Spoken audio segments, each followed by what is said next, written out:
I'm Jimmy Seitz. I've been a television producer and host for several decades now.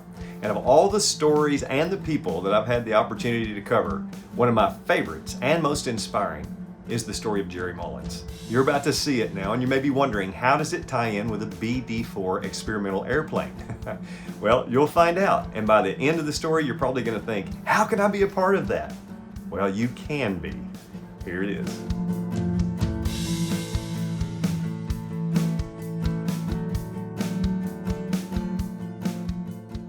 Today on Stories of Amazing Grace, you're going to meet a man who doesn't know the meaning of the word quit. Jerry Mullens is a survivor, yet he's much more than that. He is one who is willing to dream great dreams. We call this story To Dream Again. The year was 1979. On an interstate highway in Florida, a pickup truck turns in front of Jerry Mullens' motorcycle.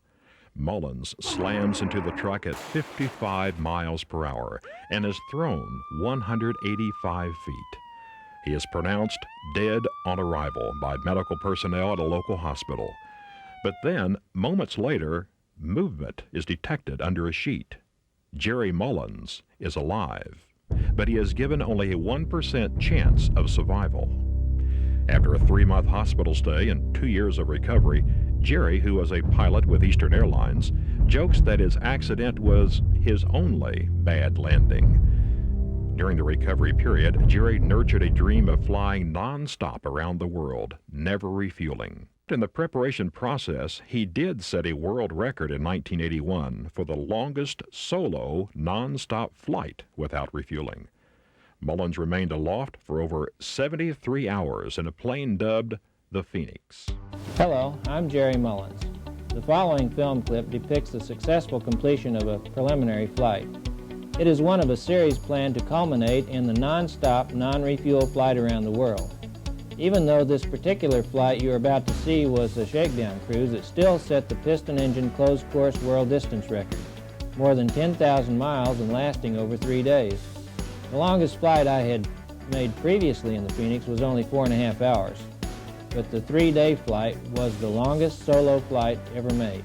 But the task of flying around the world is so much more complex than any other aviation feat. The flight will take about 6 days. After the flight, the aircraft will take its place at the Smithsonian Institution alongside the Spirit of St. Louis and the Wright brothers' first plane. The craft will be seen by approximately 5 million people each year at the museum. And now let's watch as PM Magazine covers the Phoenix in its record-breaking flight.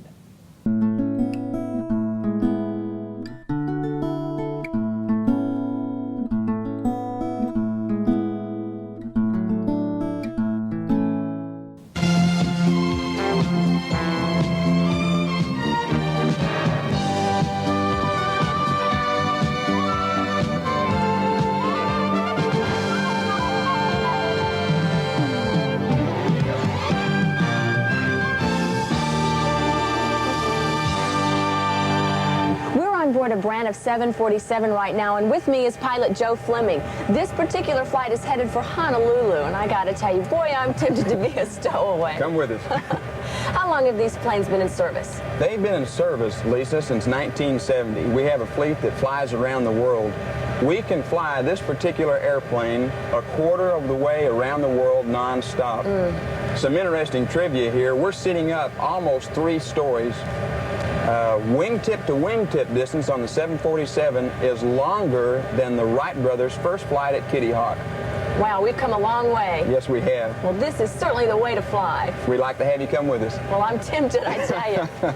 Tonight you're going to meet a man who used to fly for a commercial airline like this until a near-fatal motorcycle accident in 1978 cut his career a little short. Well, tonight you'll meet Jerry Mullens and find that he's latched on to another goal, also related to flying. He's bought an unusual plane, a Schweitzer 232 glider, and he spent months preparing it and modifying it for an historical flight. Well, tonight we're going to go with him and witness a stirring example of one man's courage and determination.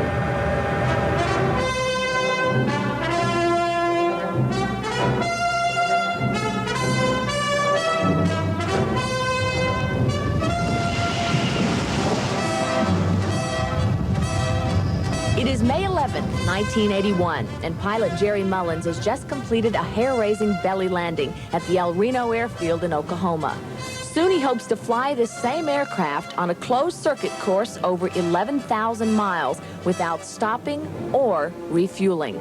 That record-breaking attempt will also be a severe endurance test for both man and machine. Basically, it's an airplane-shaped fuel tank. It holds about 600 gallons of fuel. It has full equipment for instrument flying, and it has a high-lift airfoil, a 63-foot wingspan. The aircraft's 27 feet long, and at maximum weight it will lift off at about 5,600 pounds.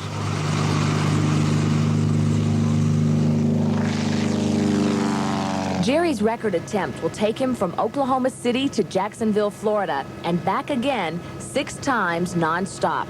If all goes well, the trip should last a little over 4 days. I'll really be relieved because this has been a terrific chore. This is the hardest thing I've ever tried to do in my life.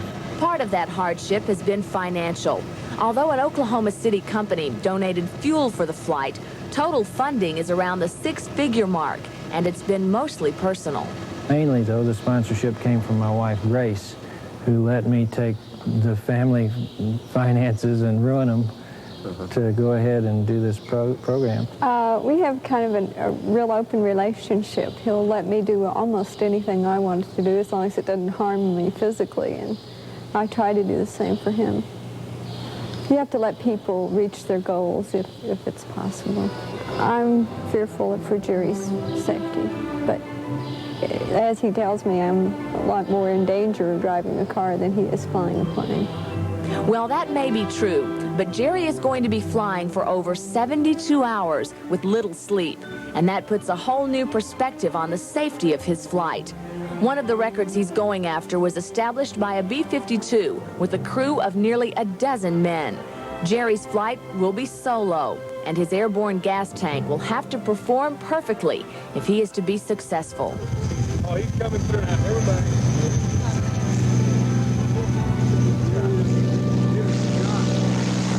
There was not a lot of initial discussion about it. He says, I found this plane I want to buy. I said, good.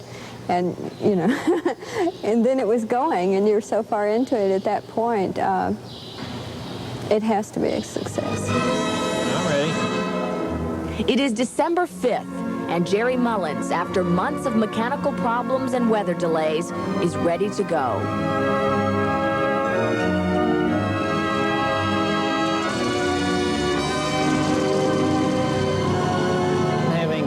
Through a brush with death, and obviously I'm not dead yet. I feel like every minute that I live I should be doing something worthwhile. Now, opinions may differ as to whether or not this is a worthwhile project, but it's doing something. I feel like I have to do something, and if by doing this project I can maybe inspire someone who maybe was handicapped and has a problem and can come back and do something worthwhile, well then all the better.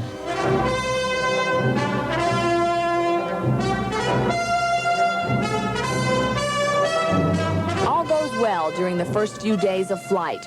Jerry is constantly busy taking performance data on the modified Schweitzer glider.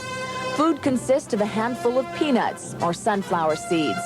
The weather is cooperative, and flying occasionally on automatic pilot, Jerry catches short naps.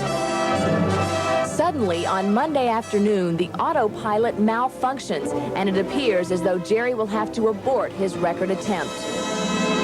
But mysteriously, the problem disappears, and early Tuesday afternoon, this was the scene at Oklahoma City's Will Rogers World Airport.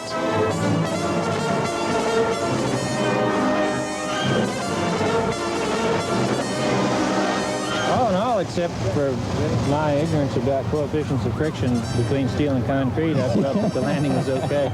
Well, the record that I broke was the record that was held by this actual airplane that was set back in 1969. That mark was almost 9,000 miles. Jerry's flight covered an amazing 10,400 non-stop miles. I didn't experience any serious physical problems whatsoever. He was awake for over 3 days and completed 5 round trips between Oklahoma City and Jacksonville. Tired but elated, Jerry has accomplished a difficult goal. A goal he set for himself after his near-fatal motorcycle accident. It was a massive solo effort, one that will probably stay in the record books for a long time to come.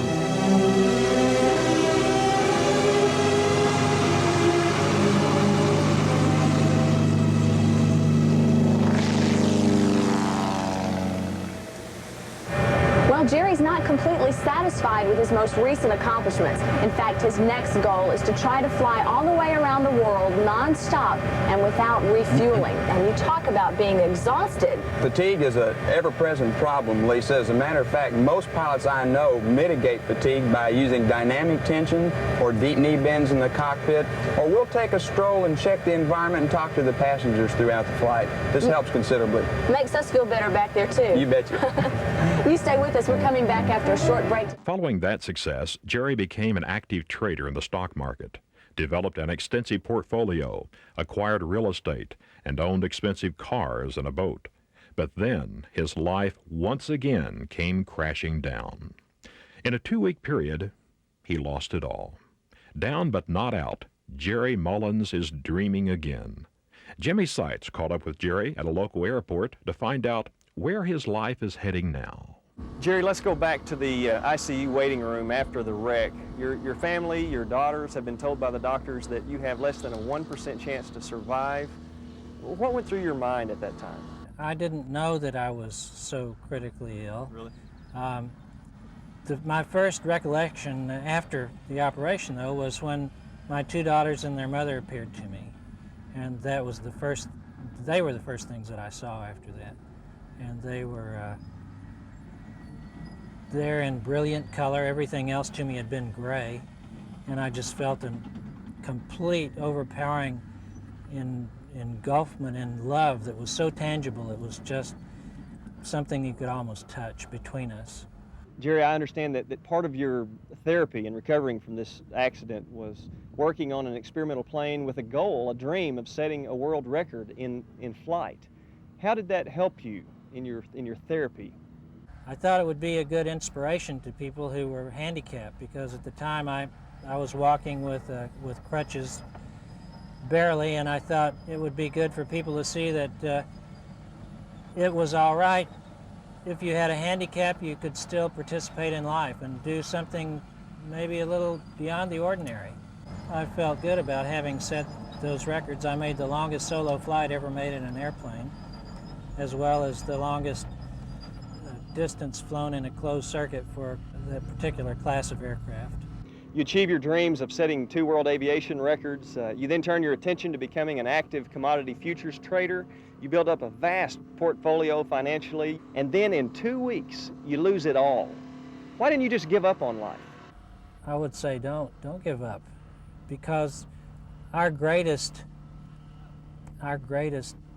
feeling of accomplishment comes when we help others. And yes, sure, these tragedies affect us and they make us feel really, really bad, but if we're going to be worth being here, if it's worth our having lived, we have an obligation, I feel, to help others around us. So many people don't feel worthwhile, and I think it's really important to say, well, God loves us enough that look what He gave. We have much less to give, but what we have is ourselves, and that's what I think that people who have a tragedy have to realize. Look past that and realize that they're still here, and that their worth to others is potentially immeasurable.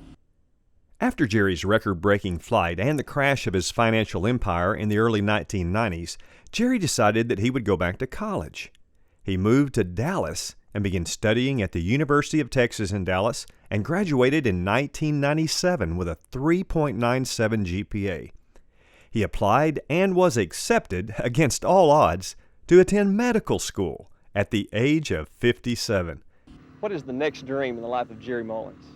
Well, right now I'm beginning my 2nd year in medical school, and I have the hope that I'll be finishing this challenge, and it is quite a challenge.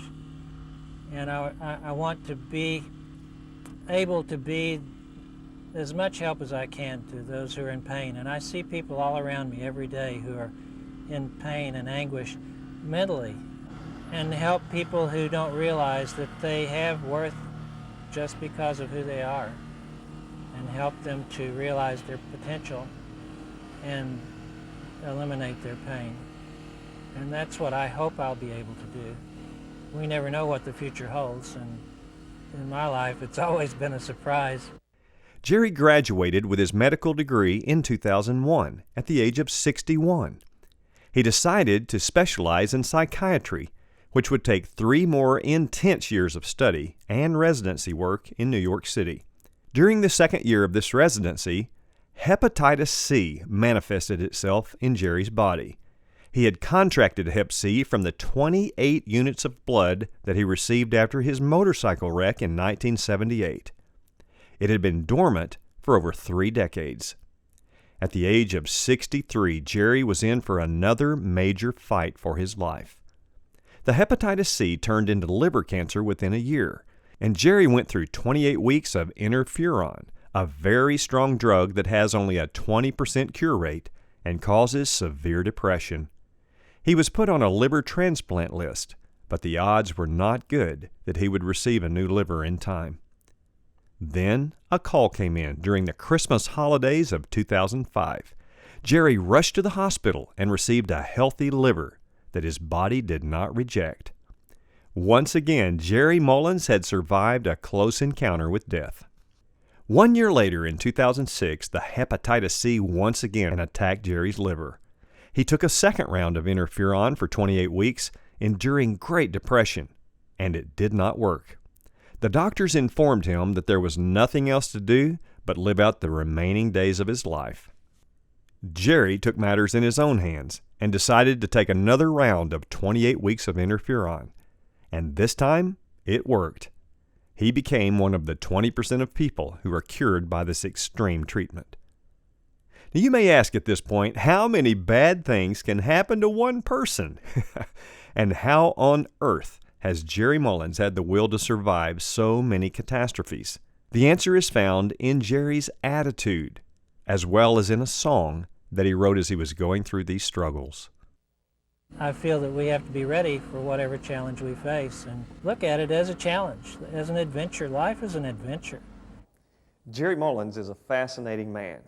He's the kind of person who can take the lemons of life and make lemonade out of them. He's had his share of obstacles, but he never refuses to dream again. I'm especially proud of Jerry Mullens because he's my father-in-law. Recently, Jerry shared with me the lyrics of a song he has written for the little group of Christians with whom he worships on the island of Grenada. I want to share with you some of these heartfelt words of a man who at one time in his life was an atheist because of the bad things that had happened to him. He calls this song, "Now That You're My God." My life was full of sin till I found you, Lord. I wandered in the dark, weakened and confused. Then Jesus came to me and offered me His hand. He forgave my sins and raised me. He lifted me to stand. He keeps me by His side, protecting me from harm. I feel safe and comforted, wrapped within His arms. God gave His Son for me that I might be redeemed. Now my life is full of love, more than I had ever dreamed. Now that you're my God, there's nothing I can't do. There's nothing I cannot endure. Now that you're my God, my life is full of joy. You strengthen me, and you make me pure. In 2010, at the age of 69, Jerry came to me with a proposal to purchase a used 1984 experimental airplane known as a BD-4B, and to restore it for personal use in my travels. Now, it's no secret that I love airplanes.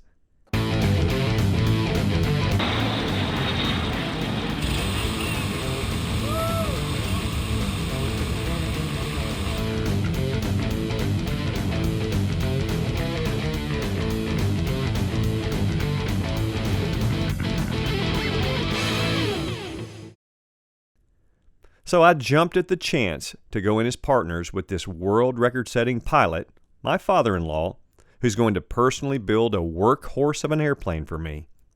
We purchased the aircraft and transported it from Oklahoma to Nashville, where we hangared it at a regional airport and began the project. Jerry found a Continental IO 550 airplane engine and purchased it, knowing that the cowling on the BD-4B would have to be modified to fit this large engine. In order to build the correct engine frame, he hand-carved a styrofoam model of the engine to exact measurements. Finally, during the Christmas holidays of 2014, the day came for the first test of the rebuilt engine. Well, this is an exciting day. We're in year 4 of Doc working on the BD-4 airplane that he and I invested in. It's an old 1984 model, and he has rebuilt the whole thing. He's been working on the engine for years, and he called earlier. Jonathan, my son, is done with college, and he's out helping him. And they said, all right, come on out. We're going to give it a shot this afternoon, see if it starts. So if it runs, and it runs purring like a kitten or maybe roaring like a lion, depending on how you want to look at it, then we're going to put instruments in it, and the thing's going to be in the air within the next 30 days. I cannot wait. It's going to change my life. Oh, right. Let me take these off. These silver things, take them off. Take them They're what hold the thing that looks like that that's going to be here. But What about on this side? No, leave those on. They're tight. They're holding that thing in place. Okay, got that one? Y'all order a pizza? Yeah? Wow. I did. Oh, this is fun. Yeah. The big day. I did this. You did it all. Oh, yeah, I know you did. By myself today. Sure you did. Yeah. Sure you did. All of it. No doubt. So it's ready? Fix it fired up? Yeah. We'll see. It's a big engine too. Yeah. Big old Continental. This is the same engine that was in a Cessna 310, which is a big plane. Over this and keep it going. Okay, now the next thing's going to be get the wheels over these. But just go straight out with it right now, Jonathan. Okay. I'm going to get in the plane, check everything to make sure that all the electrics are working and everything's where it should be. Then everybody's going to stay clear of the propeller no matter what. The mags are on, mixture is cracked, throttle is cracked.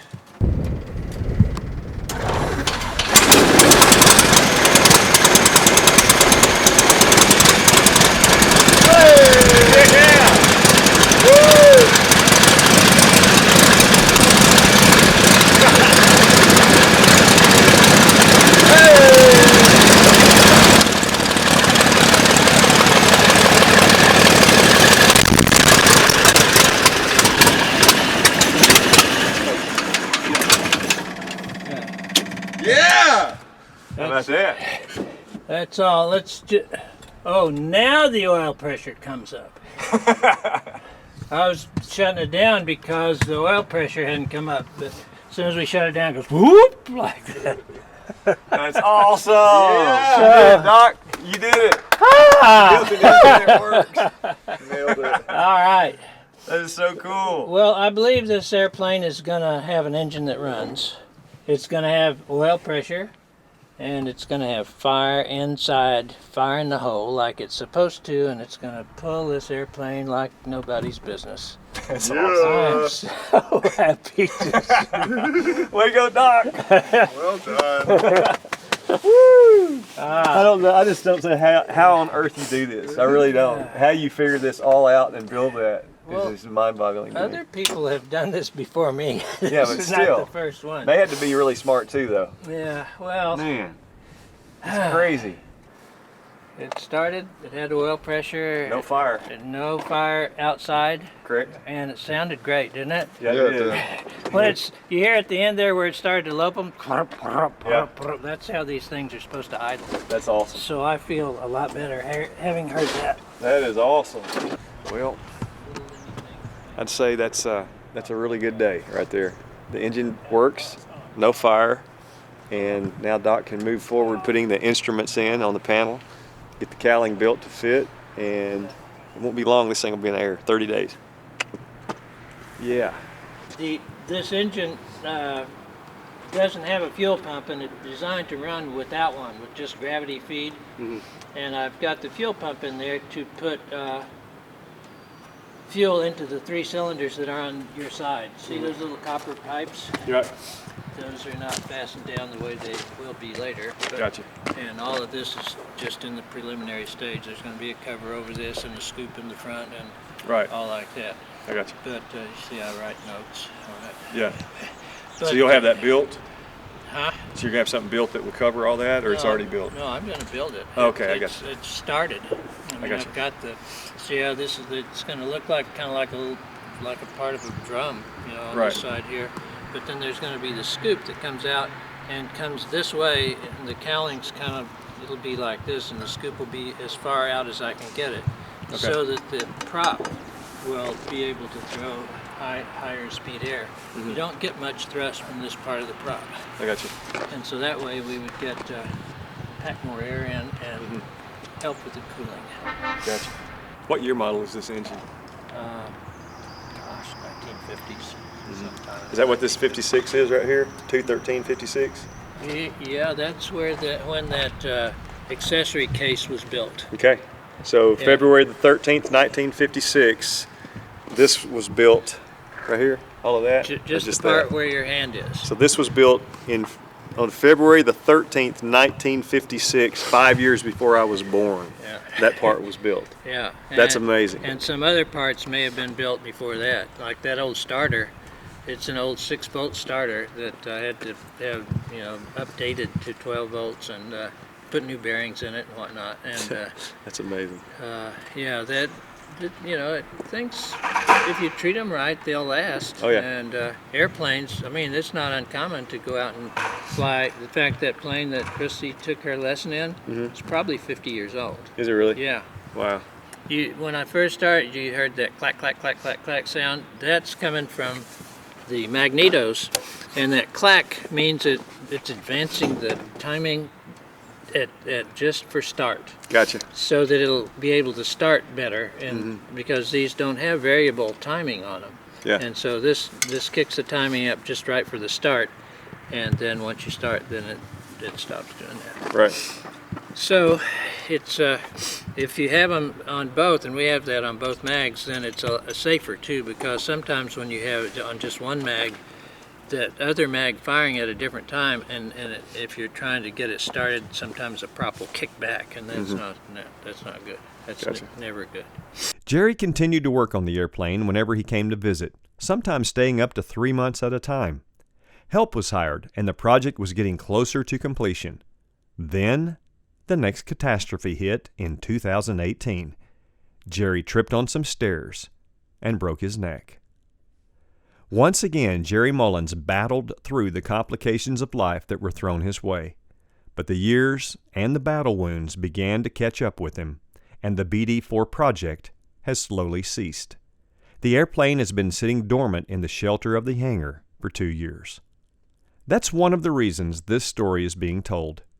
We are looking for a special person or group of people who would like to step into the legacy of this amazing man, Dr. Jerry Mullens, and finish what he started. It's our dream that it will be done in enough time that Jerry will see the completed project with his own aging eyes. I know they will be eyes filled with tears of joy, and there will be a great smile on his face. Personally, I would like to cover it in one of my television productions or a documentary. It's a great story, still to be written. It would be a really good place to start if you wanted to build your own airplane. The wiring has basically all been done, and except for the fact that a year ago there was a pretty bad short behind the instrument panel that has not been repaired yet because I didn't have time to come back and do it. The only thing that would need to be wired up is the radios and stuff like that. The wings are wired through the wings, and this is the center section that goes all the way across the fuselage. The wings, last time the have wings were on there, all of the stuff worked. It has strobe lights on it and landing lights on the wings.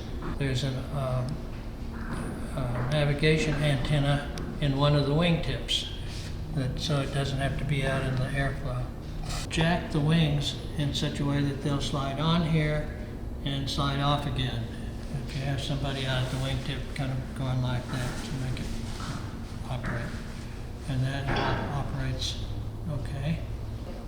Well, BD Corp sells metal wings for this that are beautiful.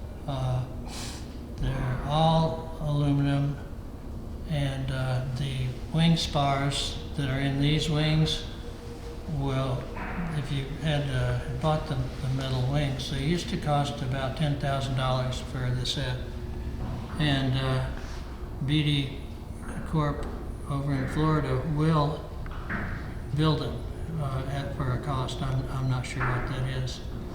But so to do that, you use the same flight controls that this airplane has, so those parts would already be there, so you wouldn't have to buy like flaps and ailerons. You can just reuse these. And the spars in this, BD used two types of aluminum for the spars.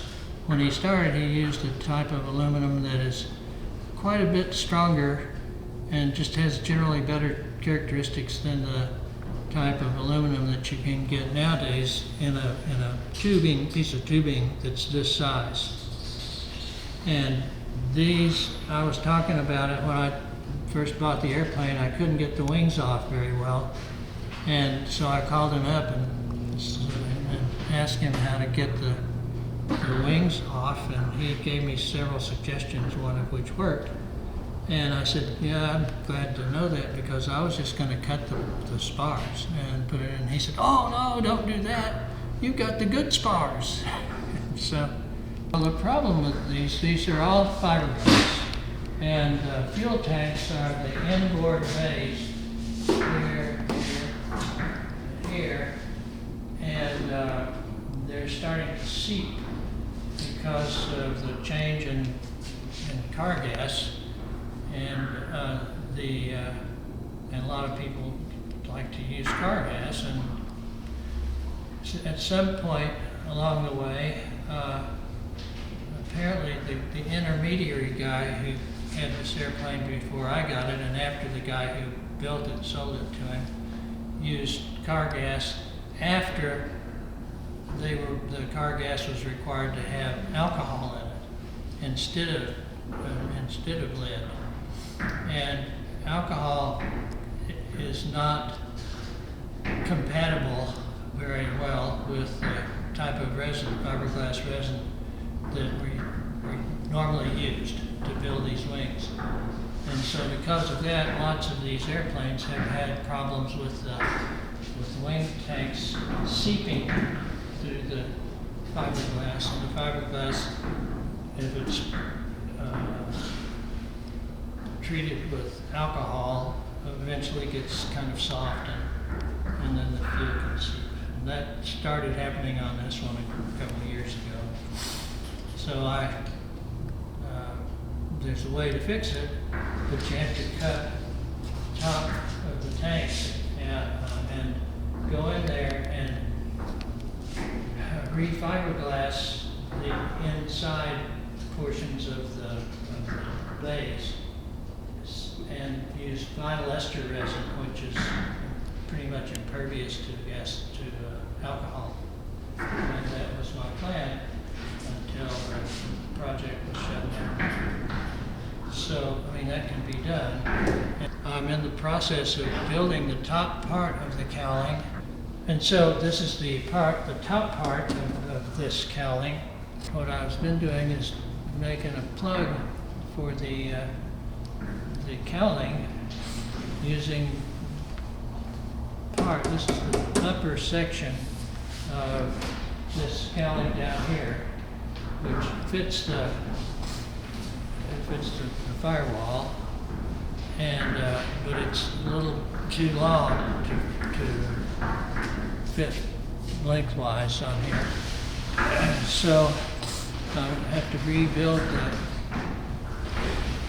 this part of the cowling, but it's been so cold, I'm using filler in here to make the underlying part of the plug, and it's not hardening because of the cold temperature.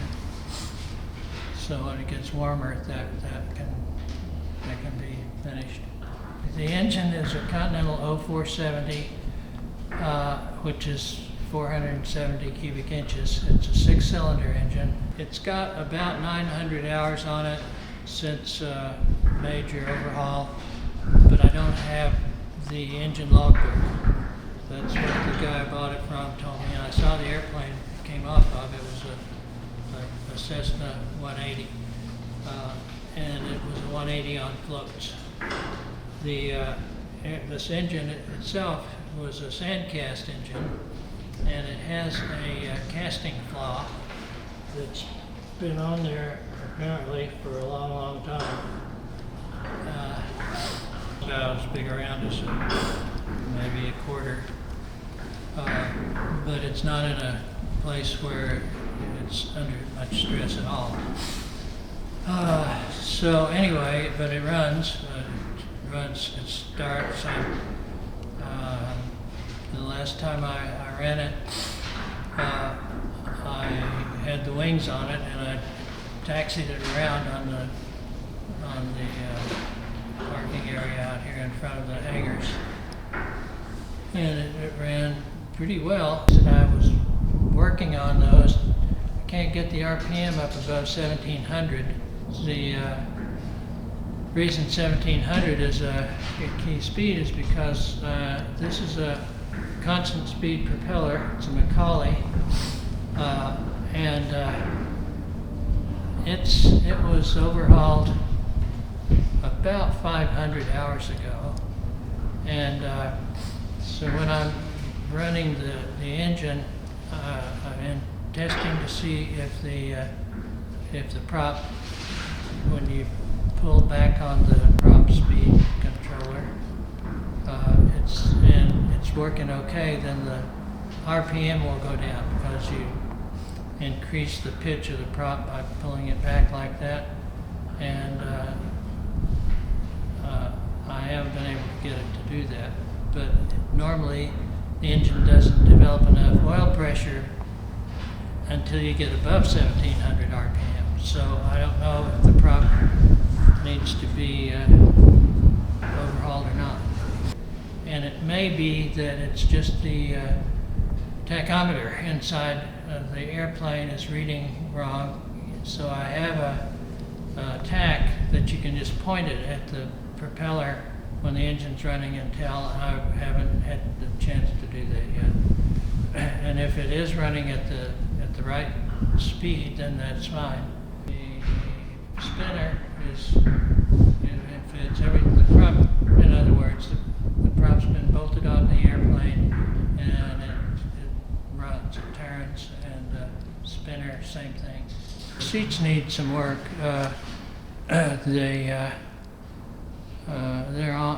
They're not that far from being finished, but they do need some work.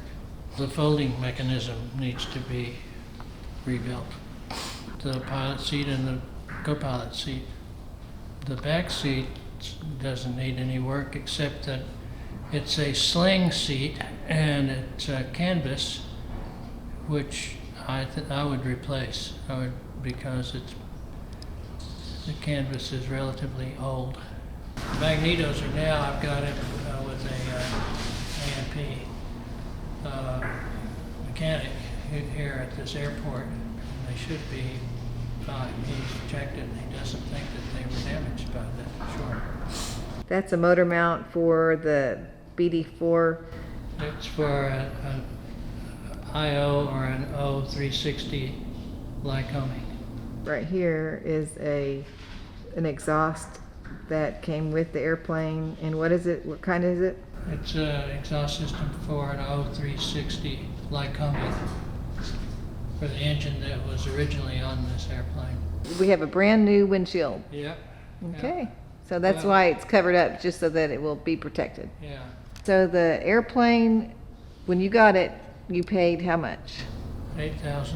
And then you bought the 20-foot trailer to put it on, and if somebody buys this because they want to rebuild this airplane, that's the kind of thing they'll have to have. how much was the motor? $6,000, So 8,000 and 6,000, including the prop. Yeah. including the prop. And then the prop was not right. We had to get a different prop. Yeah, so I paid $500 for that prop. It came off an engine just like this.